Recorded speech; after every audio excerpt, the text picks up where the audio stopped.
Welcome to today's episode of Augusta Lifestyle. I'm your host, Yavian, and today with me... I'm sorry. No cussing on the podcast. Welcome to today's episode of Augusta Lifestyle. I'm your host, Yavian, and today I have a co-host, Chapman Murphey.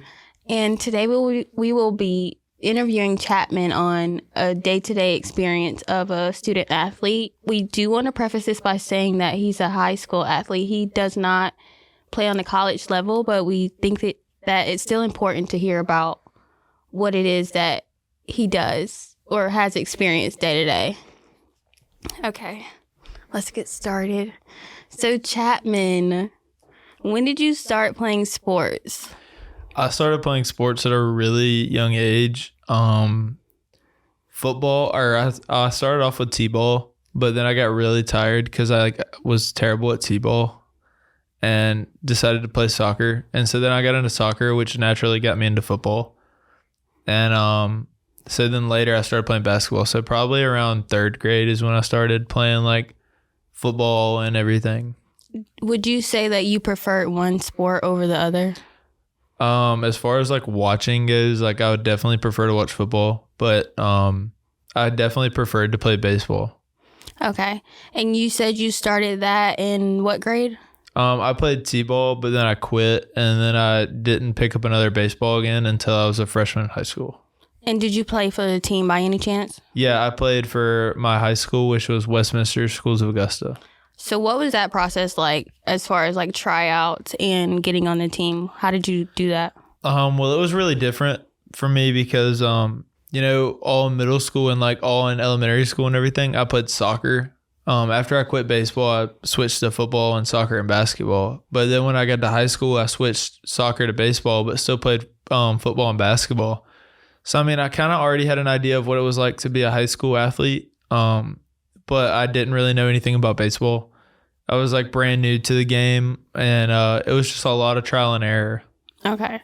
So would you say that practicing is what got you used to baseball, or what was it? Did you have a certain ritual that you did to get you adjusted? The biggest adjustment for me with baseball was never fielding and throwing and stuff. The biggest adjustment would be hitting.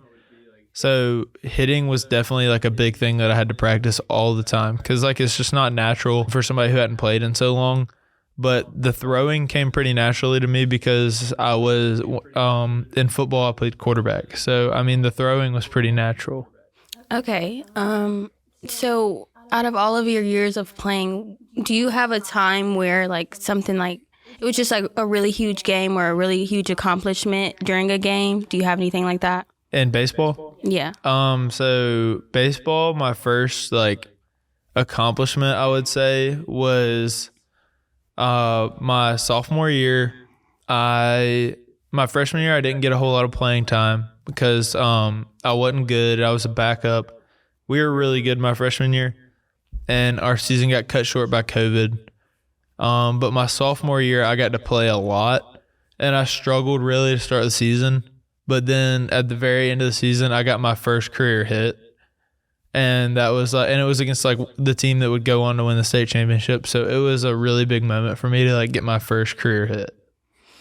So in the moment, what did it feel like knowing you hit it? Did you feel like the man, I just hit this and I feel like I'm on top of the world? How was that for you? Well, we were already losing the game 8-0. So the hit didn't really matter. The hit did not affect the game at all. But for me, it was I've been playing baseball now for 2 years and I've never gotten a hit, and I just got a hit against the state champs, and I was it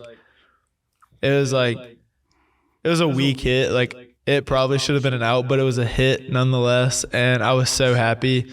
And I was so happy that I ended up making a dumb base running mistake 5 seconds later and got thrown out. So I wasn't on base but for 5 seconds, but it was kind of funny at the same time because people that were at the game still tell me what were you thinking? And I was I was just so excited to be on base. Yeah.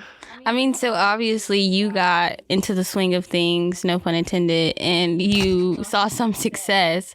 So from like that day forward or that year forward, how would you describe like your typical day as a student athlete? Like, was there anything special that you did, any type of routine that you had to adjust to? We're still talking about baseball?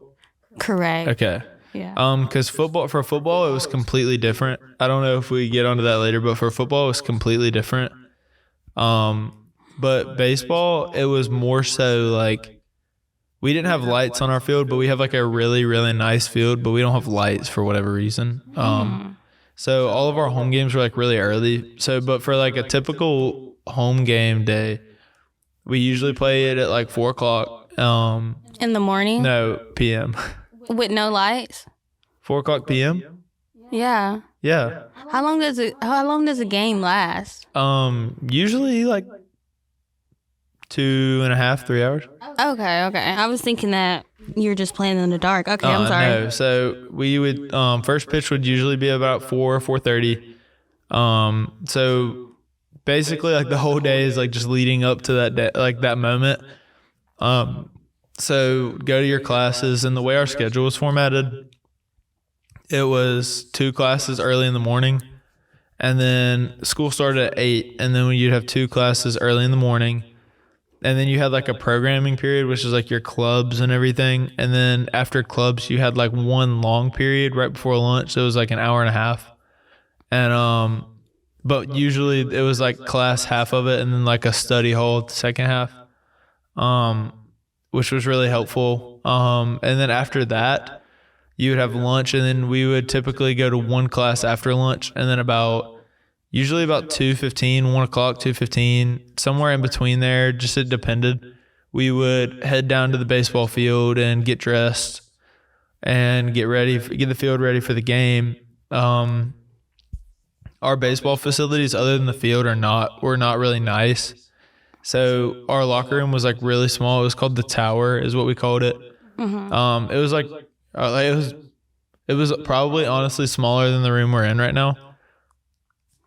And so yeah, we would change in the Tower and then go down, get ready to go. Okay. Was there like ever a time where you had an assignment due the same day of a game, or for whatever reason you forgot something? Like, how did you balance classwork and being an athlete? So like I said, like everything, it was always different depending on the sport. Mm-hmm. Cause baseball, like Westminster, the school I went to is known for a soccer school. So like a little backstory, like they, up until like a couple of years ago, they had won like 10 in a row soccer state championships, and they're the reigning champs right now. And, so obviously with soccer and baseball being in the same season, nobody really cared about baseball except the players and the parents. And so typically soccer students would get off a lot lighter than we did. Like we would have a lot more assignments due on game day and stuff.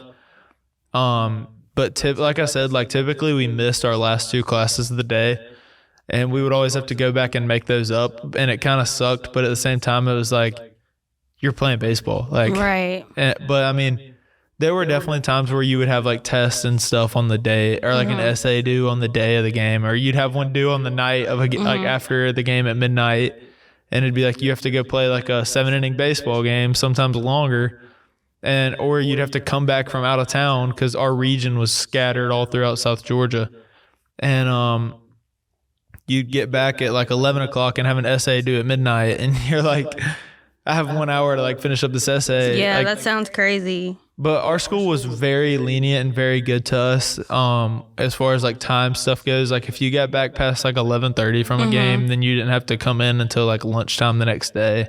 Okay. Like our school was very good about protecting the student athletes, like physical health, you know? Okay. So that actually leads me into my next question. There is a common thought, or I would say stereotype, for student athletes that there is some type of special treatment for you all as far as your studies. Like you get a little slap on the wrist, or you get more time than the...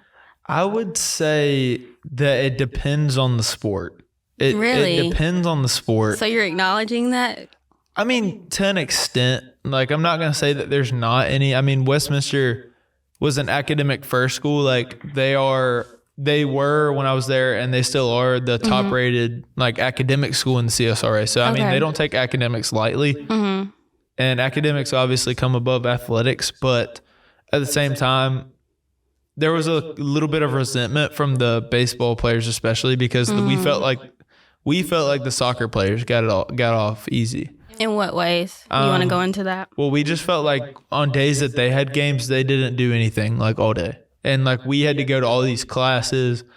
And by the time that we got to the baseball field, like we were just drained. Like I'm not even gonna lie, like our baseball team sucked all 4 years. I mean, my freshman year, we were good. And like I said, we got cut off by COVID. But every year after that, we sucked. Like my sophomore year, we won 1 game. We were 1-15. Darn.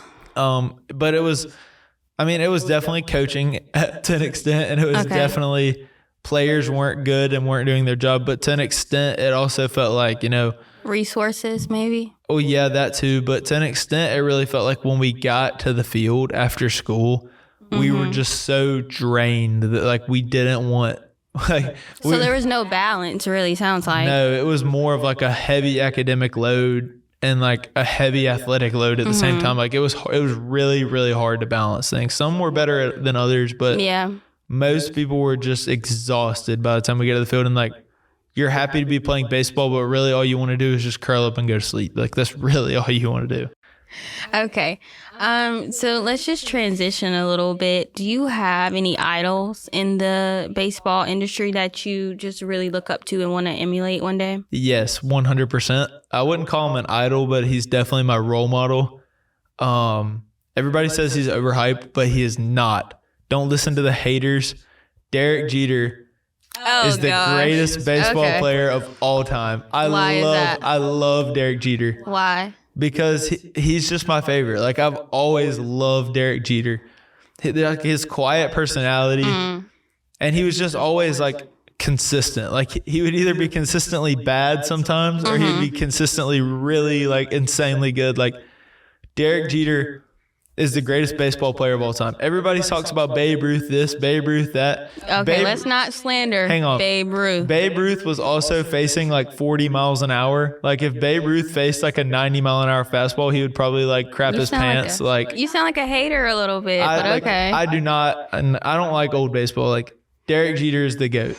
Okay, so if you're so like passionate about baseball, what made you not play for Augusta University? Not good. Oh, so that's a simple question. I'm not good. What do you mean? Like, did you just not have the skills? You're not. Not it. I was a good fielder, but I was not a good batter, and I wasn't really like fast either. So I mean, there's only one school that like, for whatever reason, they weren't even in our region except for our senior year. We got moved into a smaller region, and this team, I'm gonna call them out, St. Andrews. Oh, Lord. St. Andrews. We don't want no smoke with St. Andrews. St. Andrews. If any of y'all St. Andrews people are listening to this podcast, I own your baseball team.